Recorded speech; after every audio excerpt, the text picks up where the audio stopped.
La verdad tenía planificado un mensaje de una manera, pero lo voy a dar de otra manera. Iba a empezar por un lado y voy a empezar por otro. Así nos divertimos un poco más.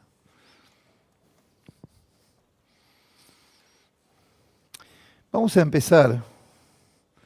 Acá tenemos una comparación entre una parte de Coelet, Eclesiastés,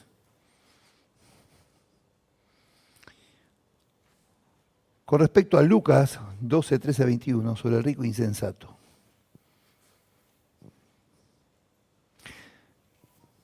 Vamos a ver qué nos habla ante todo Melech Shlomo. Iba a empezar al revés realmente, iba a empezar por Lucas, pero voy a empezar por Coelet, Eclesiastés. Yo creo que vamos juntos. ¿Qué nos dice Salomón con respecto a la vanidad?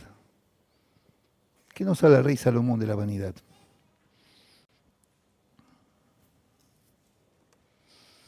El libro Coelet, que es el nombre en hebreo de Eclesiastés,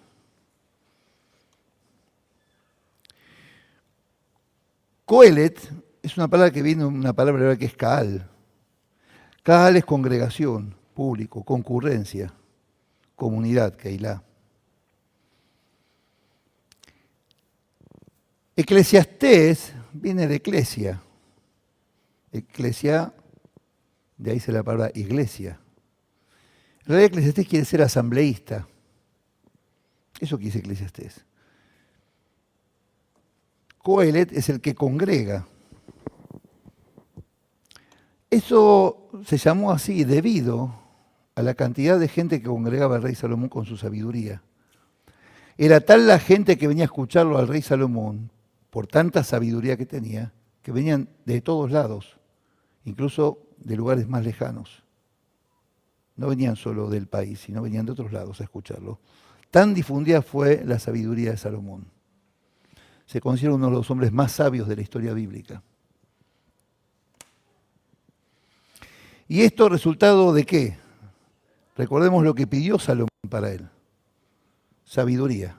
Eso le pidió a Dios, sabiduría. Pero no para él. Y ahí estuvo la diferencia. Normalmente a Dios le pedimos cosas para nosotros. Y a lo sumo, si somos un poco generosos para nuestra familia.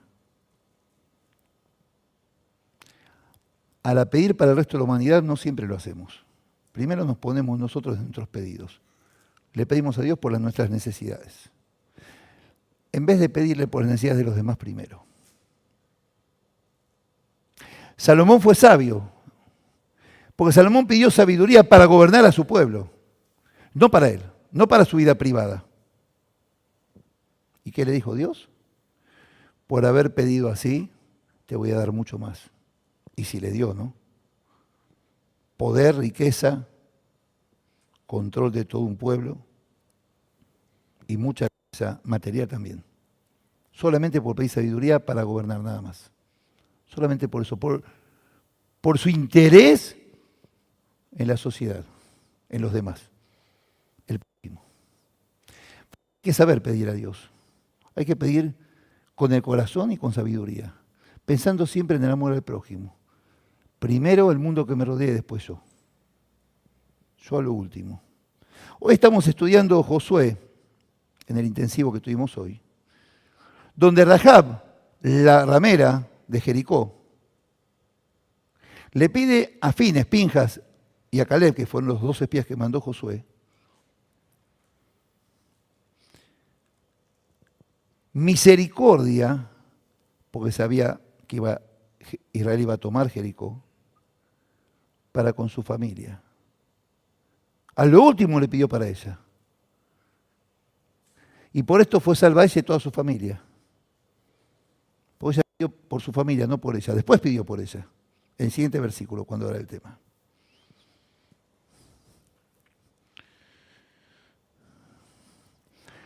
También se llamó el libro del predicador, a partir de la reforma de Lutero. Pero no vamos a entrar a hablar de Lutero porque Lutero fue bueno en la reforma. Pero cuando fue a los judíos con la idea de la reforma y no le hicieron caso, cerró las sinagogas con los judíos dentro y les prendió fuego. Así que no hablemos de Lutero.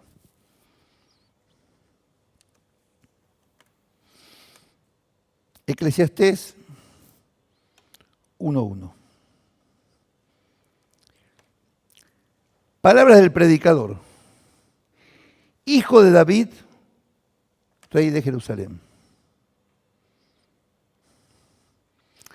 A pesar de su sabiduría, todavía era el Salomón que caminaba bien.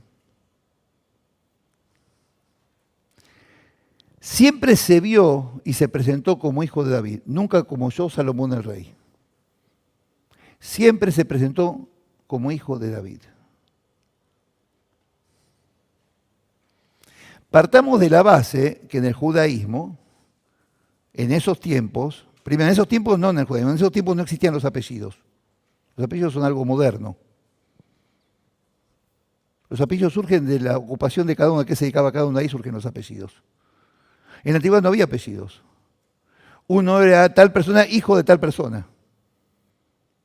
En Israel, cuando me llamaban en los templos a la Torá, me decían Yosef ben Abraham a Leví. José, hijo de Abraham, porque mi papá se llamaba Abraham en serio. A Leví, el levita. Yo vengo de la tribu de Leví, por eso mi apellido Levín. Entonces decían, mi nombre, hijo de quién, siempre el nombre del padre, no de la madre, y de qué tribu pertenecía. Claro, la única tribu que se sabe es Leví, después no hay otra. Los Kohanim, los sacerdotes, subían primero que un levita, pero los sacerdotes también eran levitas. Moisés y Aarón venían de la tribu de Leví. Cuando se pide por la sanidad, porque una persona enferma, se dice tal persona, hijo, y el nombre de la madre, no del padre, cuando es por salud. Esa es la costumbre. Es muy largo explicar todo eso. Entonces, ¿cómo le decían al Señor? Yeshua ben Yosef, Yeshua hijo de José, aunque no era su padre de sangre, ¿no?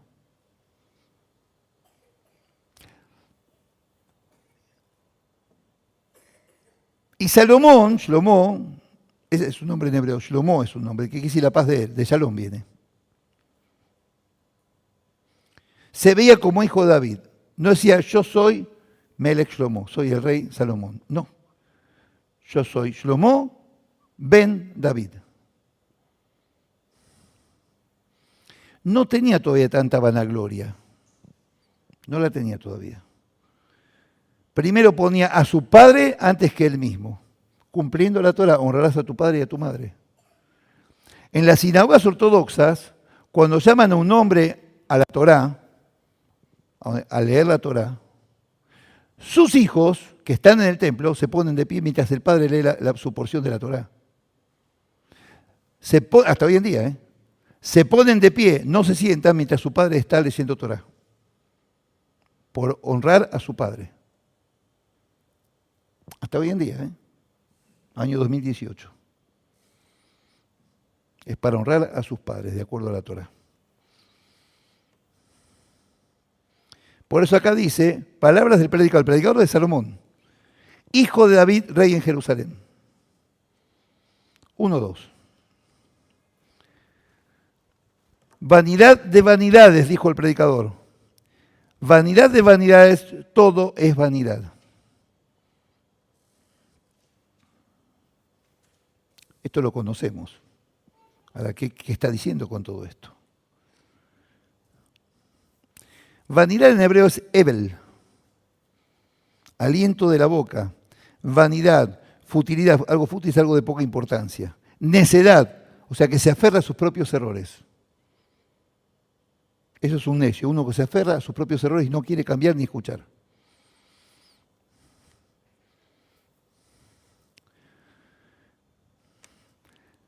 Cuando una persona pobre que no tiene nada, una persona muy pobre económicamente estamos hablando, no de espíritu, económicamente pobre, que no puede comprar nada, apenas si tiene para comer de vez en cuando.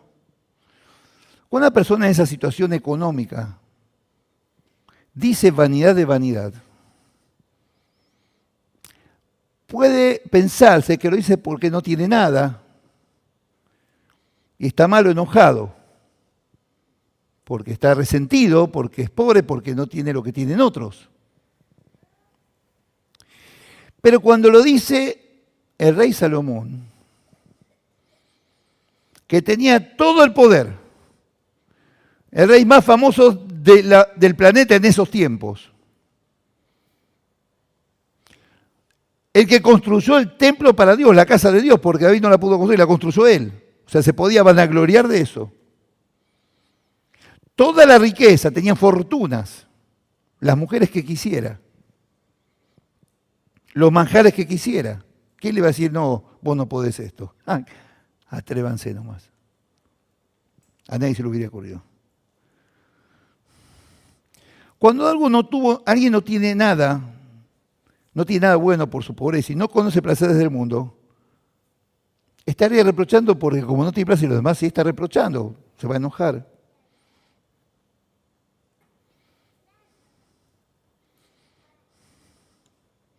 Entonces, una persona así, que reprocha porque los demás tienen mucho, como sea, se le van a reír, no lo van a escuchar, porque lo que está hablando es la indignación, la envidia, los celos, la bronca, el enojo con Dios, con la sociedad o con lo que sea, y lo tiene que expresar porque si no explota. Descargar tensiones estamos hablando. Una persona agresiva.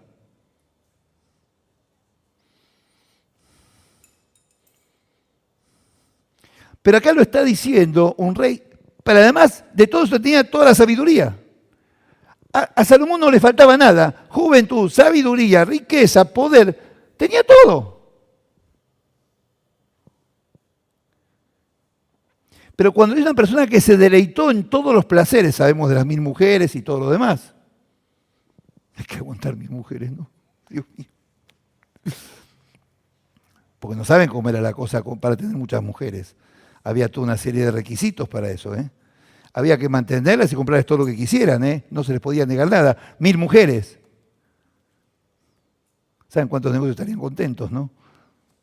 Bueno. Qué tarjeta dorada ni qué otro. Bueno.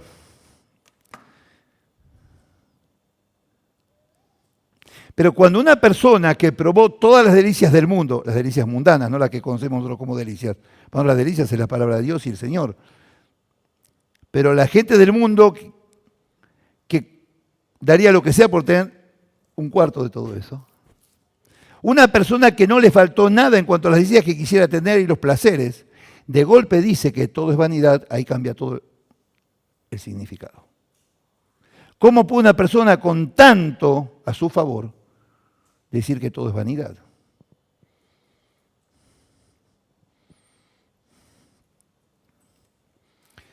Evidentemente lo dice porque algo grave le pasó en su vida. Algo malo le pasó.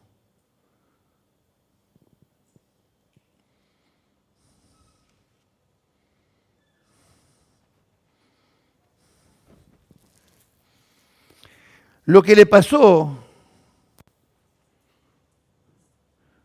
es que nada lo conformaba ya. Nada lo conformaba, nada lo llenaba. Él tenía un vacío muy grande adentro suyo. Se había asqueado ya de todo y nada lo satisfacía. Es cuando el nene tiene el chiche nuevo y a los días lo deja porque ya se aburrió y quiere otro. Y cuando tiene el otro, llega un momento que lo deja y quiere otro.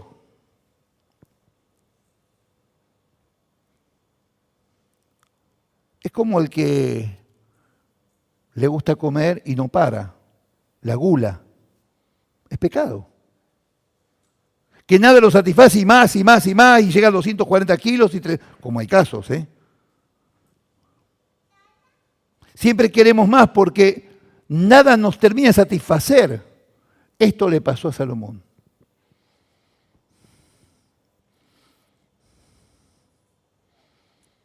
¿Y qué es cuál era el vacío que tenía Salomón? El alma. El alma.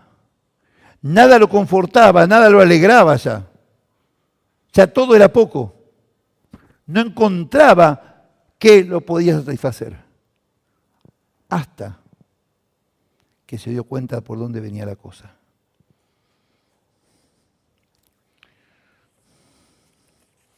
Porque hasta ahora vio que todo lo que había hecho y había disfrutado era inútil, era superfluo. Adentro tenía un vacío y una angustia que no podía conformar. Los grandes psiquiatras estaban todos de vacaciones en esa época. Entonces no había forma. Él veía que todo lo que estaba haciendo y tenía no lo edificaba. Lo estaba destruyendo, lo estaba consumiendo. Tenía enfermo el alma.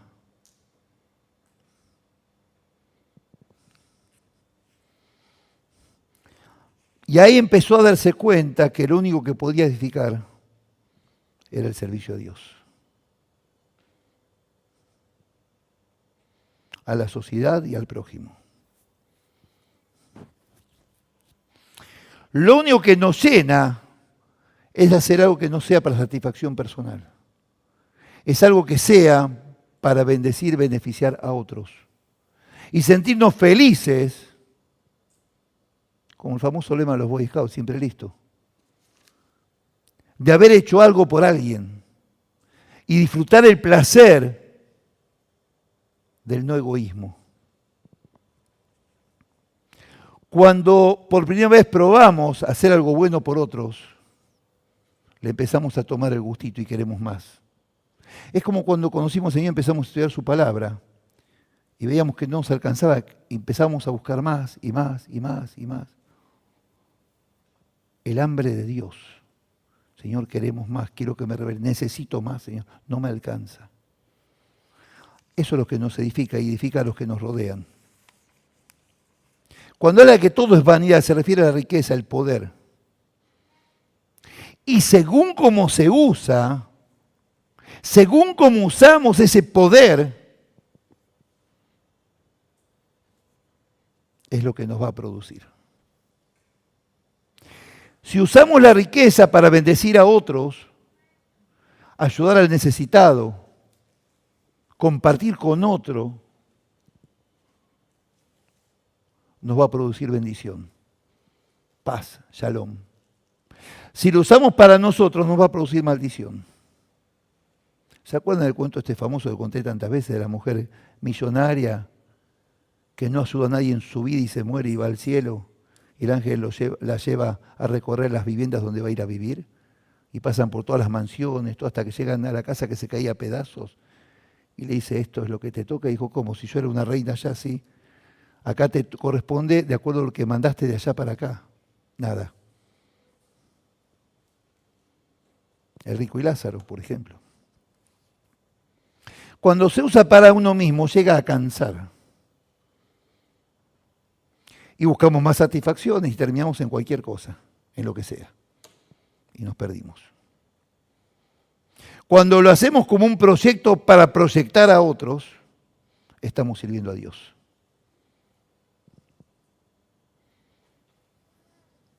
El poder y el dinero nos lo da Dios, nadie más. No lo logré yo, no lo logró nadie.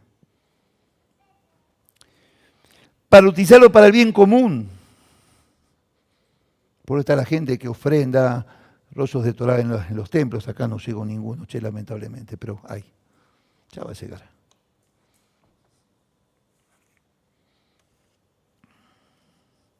Uno, 3. ¿Qué provecho obtiene el hombre de todo el trabajo con que se afana debajo del sol?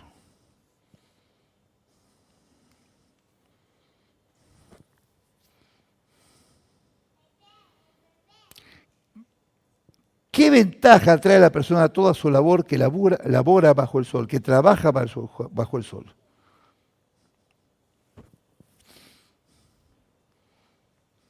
En hebreo dice Tajat Hashemesh, debajo, como escondido del sol.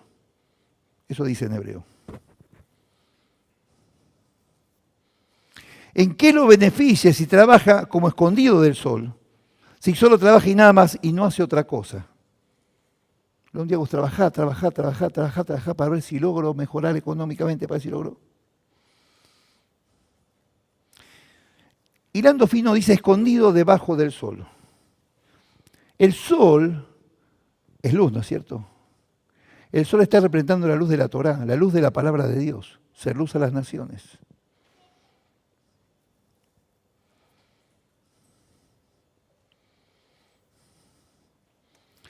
Porque todo lo que acumula el hombre en su vida en cuanto a lo material, queda en este mundo.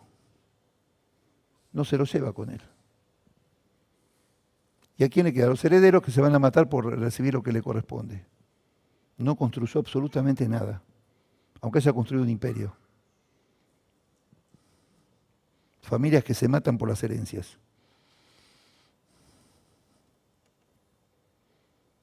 Por lo tanto, si lo único que deja es material, no dejó nada, porque de eso no queda nada, se gasta todo.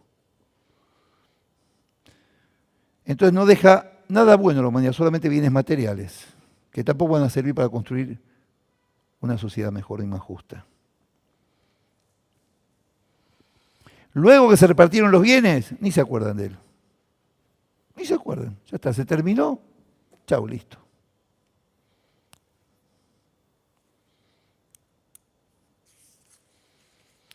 Para lo espiritual no acumuló nada. Por lo tanto, no deja nada. El ser humano se llama persona. Adán, el primer hombre. Viene de Adamá. Adamá es tierra, no la suciedad. El polvo de la tierra donde fue formado el hombre, Génesis. ¿Y por qué el primero fue llamado Adán? Tomado Adamá, de donde vino, para recordarle de dónde salió. Salió del polvo de la tierra. De ahí salió. Por eso el primero se llamó así, para que sepa de dónde vino.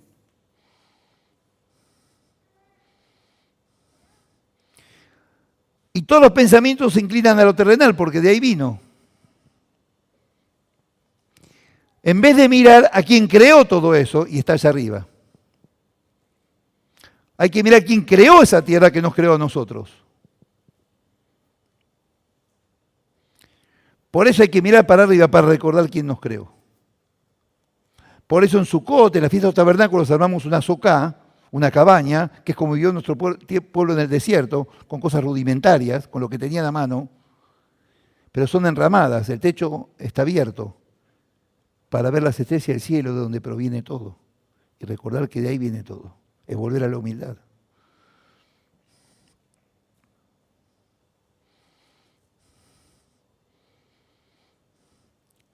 Por eso hay que ver lo que queda.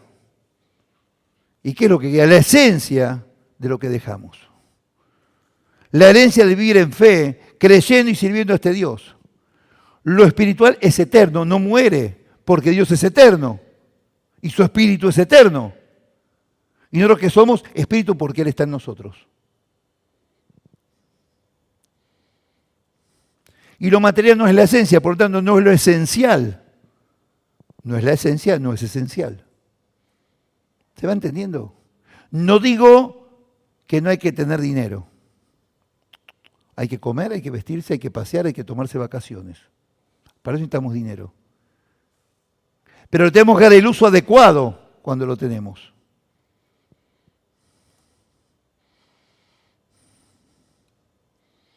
La Torá fue creada antes que el mundo, antes que la tierra, antes que todo. Porque es lo primero que creó Dios, fue el plano de la creación. Es como un ingeniero hace un plano de la estructura que va a construir. Hace un plano y después mira el plano para construir.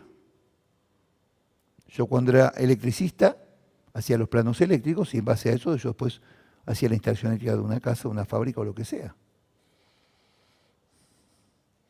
Lo espiritual es eterno. Por eso Dios y la Torá son eternos. Porque es espíritu de Dios, por lo tanto, no perece. Por eso Moisés puso por testigos al cielo y a la tierra, es lo que no perece, porque es la creación de Dios y es permanente como Dios. El versículo dice, toda su labor no tiene ventaja. Toda su labor no tiene ventaja. No dice que toda la labor no tiene ventaja. Su labor, la del hombre, que no piensa en las cosas de Dios, no tiene ventaja. No tiene nada bueno. No deja nada bueno.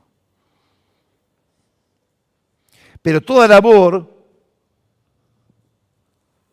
es la labor de la Torá, de cumplir los preceptos, de caminar con los caminos de Dios y poner en marcha la palabra de Dios como hizo el Señor. Es el estudio de lo espiritual para una vida plena. Y esto es lo que vale y perdura. Eso es lo que nos legó Abraham. Eso es lo que nos legó Moisés. Eso es lo que nos legó Josué, que mientras vivió el pueblo caminó en Dios. Eso es lo que nos legó Pablo, Juan, el Señor. Tenemos ejemplos tremendos. 1:4. Generación va y generación viene, pero la tierra siempre permanece.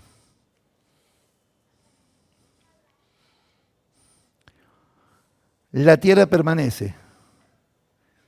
La tierra es duradera, a diferencia del hombre que tiene vida pasajera. Si la tierra se desgasta también, pierde minerales. Por eso la semita es el año de descanso de la tierra. Si la tierra se desgasta, ¿cuánto más se desgasta el hombre que no vive para siempre? Y también se refiere a los orgullosos que viven menos que los humildes. ¿Por qué? Los orgullosos, los bandidos, no tienen la vida eterna. Por eso viven menos. Cuando parten y no van a donde vamos a ir nosotros. No tienen lugar. Y los humildes sí vivirán por siempre en el reino de Dios.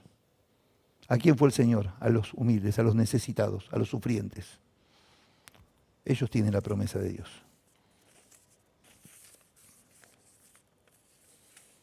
Las cosas firmes perduran por siempre. Una buena estructura, pero las cosas superfluas se fuman como la vida de los vanidosos. Todo es bluff, aire. Eso es la levadura que inflama la masa. ¿De qué? De aire. Pablo habla de eso. En cambio, los firmes en el Señor perduran por siempre. ¿Por qué? Tienen la vida eterna. Siguen vivos como Abraham. ¿Acaso el rico no lo vio a Abraham allá cuando le pidió que lo mande a Lázaro para que le moje los labios? Y las obras perduran por siempre. El que se afana por dejar bien a los suyos, primero queda solo para los suyos y no para el beneficio de la humanidad. Y por otra parte, si el hombre no deja herencia material a sus hijos o nietos o lo que sea, no pasa nada. Porque van a ser obligados a buscar su propio sustento. Si les deja dinero, no van a buscar su sustento, van a usar lo que tienen. Pero si no le dejamos nada, no pasa nada. Pero si no le dejamos una herencia espiritual, una vida en Dios, va a tener una vida espantosa. Esa es la herencia en la que hay que pensar. Entonces, no nos matemos trabajando tanto para dejarles un montón de cosas buenas económicas. Trabajemos lo necesario, pero busquemos a Dios, congreguémonos, estudiemos a Dios y les dejemos una herencia de una vida en Dios. Eso es lo que los va a mantener en una vida plena. El dinero lo van a buscar por sus medios. Van a buscar trabajo, van a comprar bolsas, no importa. A mí, mi padre y mi madre no me dejaron un centavo, no tenían pobres.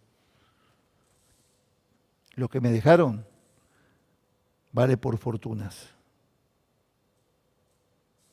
Yo me crié en un conventillo del Abasto, acá a 5 cuadras. 5 familias, un baño, una cocina lleno de ratas y caños podridos en las paredes llenos de humedad. Así me crié. Estoy vivo.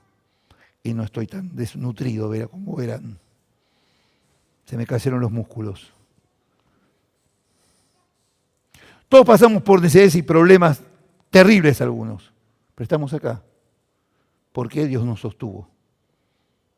Entonces, ¿cuál es el problema? Busquemos que nuestros hijos, descendientes y nuestras congregaciones busquen a Dios, tengan una vida plena y tengan el shalom que solamente puede venir de Dios. Lo demás vendrá por la añadidura. Ahora vamos a ir al plan inicial.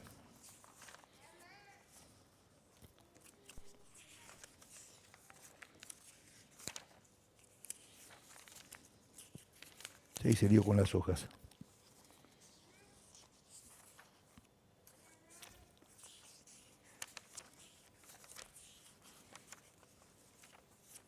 Y acá está.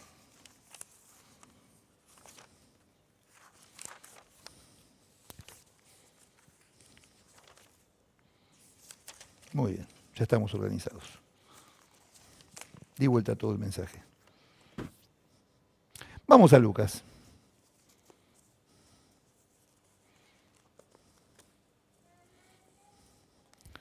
Lucas está después de Eclesiastés, ¿no? 12:13.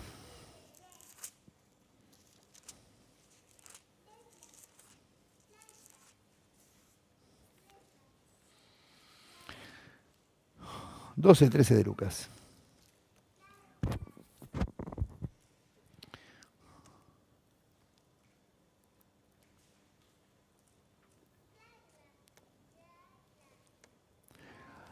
En estos tiempos, en Palestina, que no era la Palestina de los musulmanes, Palestina de los hebreos, era común llevar los pleitos a los rabinos. De acuerdo a lo que pasaba en el desierto, donde Moshe puso jueces y se mantuvo las costumbres contar con el rabino como intermediario entre los hombres. ¿Cómo la conocía justicia de Salomón? Que quería partir al bebé, todos conocen la historia.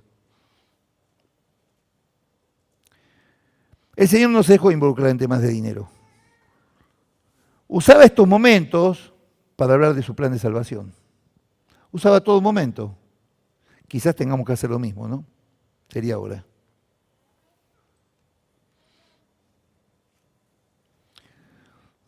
Él decía lo que tenían que hacer en cada momento con su vida espiritual.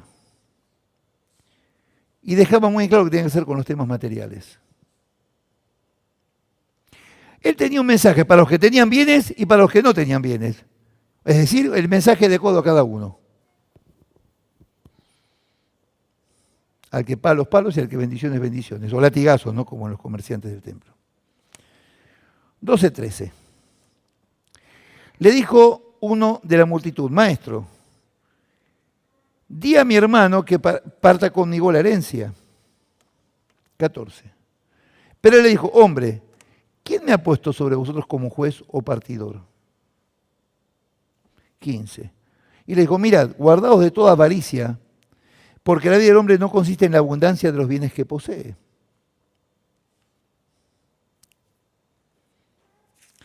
Las publicidades, y yo dale con la televisión, perdónenme, nos explican que con lo que nos venden seremos felices y triunfaremos en la vida. Disfrutaremos la vida. Con un televisor de 52 pulgadas estamos en el paraíso. Eso nos pintan. Parlantes que nos hacen sentir dentro de la película. Un poco más somos los protagonistas. Autos que son la vida plena, que claro, hay que pagarlos. Es decir, las cosas que normalmente no podemos comprar. Y si lo logramos es endeudarnos hasta más no poder, pagándolos 18.000 veces más. Para que la felicidad las tengan los empresarios que se benefician con nuestro sufrimiento. Nos mandan publicidades que nos cautivan, nos hacen tragar la píldora y después tenemos que afrontar los bancos. Pero es pasajero, porque un tiempo después ya nos cansamos de la televisión y no hay lo que ver en realidad. Compramos un tremendo televisión, no tenemos lo que ver. Pues la verdad, lo que hay en televisión mejor olvidarse. Da un pequeño placer momentáneo, cuando los que les gusta el fútbol ven el mundial, se gastaron 30, 40 mil pesos para este mundial que fue un desastre. Y ahí quedó el televisor. Terminó el mundial, ya está. 12:16. También les refirió una parábola diciendo: la heredad de un hombre rico había producido mucho. 17. Y él pensaba dentro de sí diciendo: ¿qué haré? Porque no tengo dónde guardar mis frutos. 18. Y dijo, esto haré, derribaré mis graneros y los edificaré más grandes, y así guardaré todos mis frutos y mis bienes. 19. Y diré a mi alma, alma, muchos bienes tienes guardados para muchos años, descansa, come, bebe y regocíjate. 20. Pero Dios le dijo, necio, esta noche viene a pedirte tu alma, y lo que has guardado, ¿de quién será? Así es el que hace para sí tesoro y no es rico para con Dios.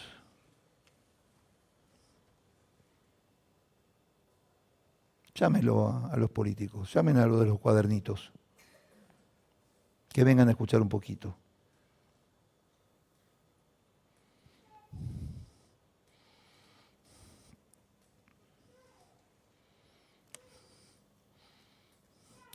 Ahorremos fuerzas para ponerlas en enfrentar las cosas del mundo con la palabra de Dios. Ahorremos tiempo que desperdiciamos con estas publicidades yendo a averiguar cómo podemos pagar estas cosas que no nos sirven más que para distraernos un rato. ¿Y distraernos de qué? De nuestro objetivo y de la realidad. ¿Y nuestro objetivo cuál es? Buscar a Dios y su palabra y un camino adecuado.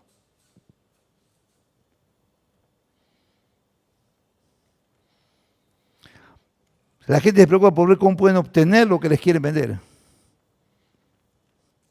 En vez de eso, este tiempo, dedicarlo a hacer lo que hizo José, distribuir el grano.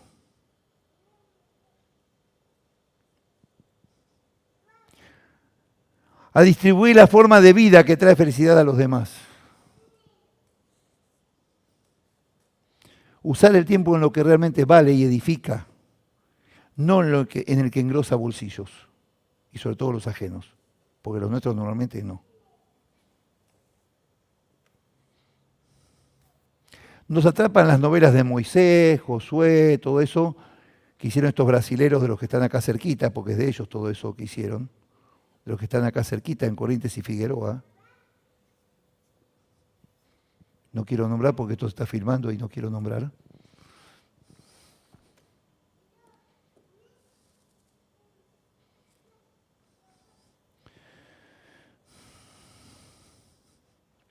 Realmente difunde el reino de Dios. Nos atrapan las novelas de Moisés, Josué.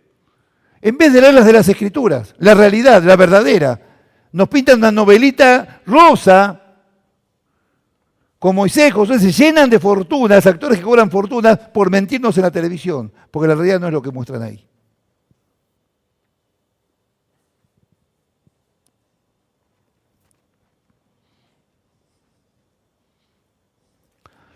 De esa forma podemos ser discípulos y cumplir con lo que Dios nos llamó a hacer. 12:21. Así es el que hace para sí tesoro y no es rico para con Dios. Está bien ser precavido, jubilación, tener algo por cualquier eventualidad, pero acumular por placer, para sentirme poderoso. Cuando partimos, chau, se mataron entre los herederos. Y se rompió la familia por la desesperación por ese dinero. Lo he vivido en mi familia.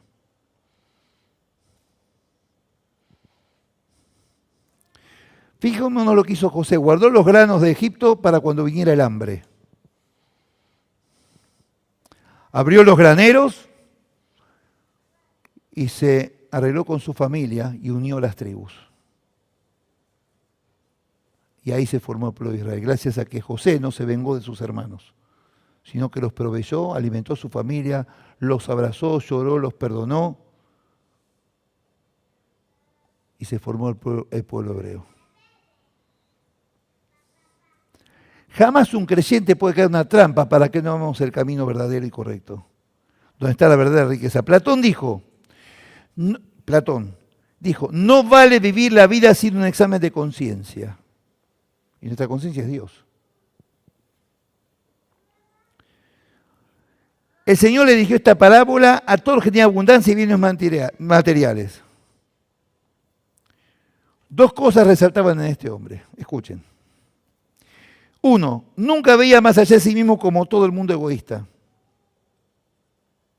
Las palabras que aparecen en estos casos con esta clase de personajes, yo, me, mi, mío. Yo, me, mi, mío.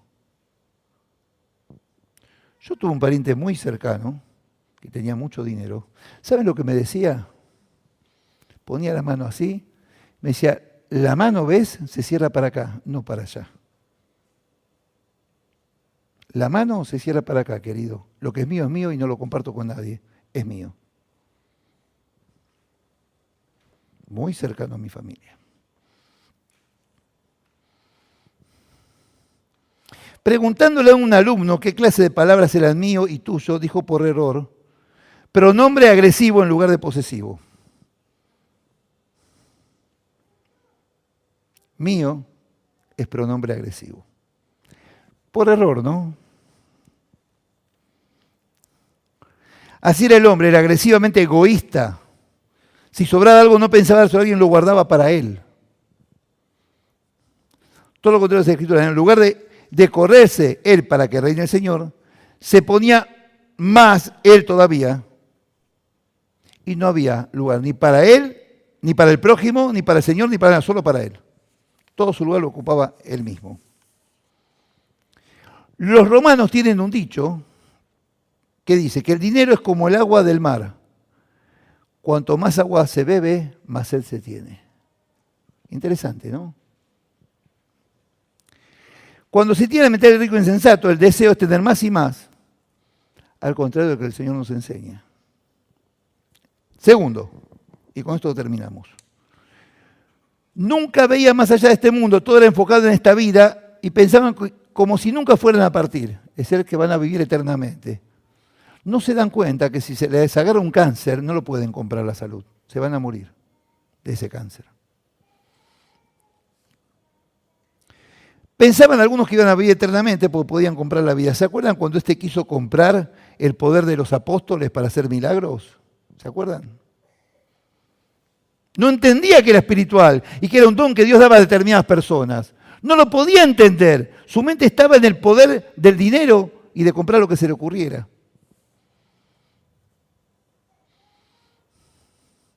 Cuando ellos pueden comprar mejores clínicas, es verdad, pagar mejores médicos, que les alargarían la vida, lo cual no es cierto. A veces mueren un poco con menos de dolores, porque pueden comprar drogas más caras.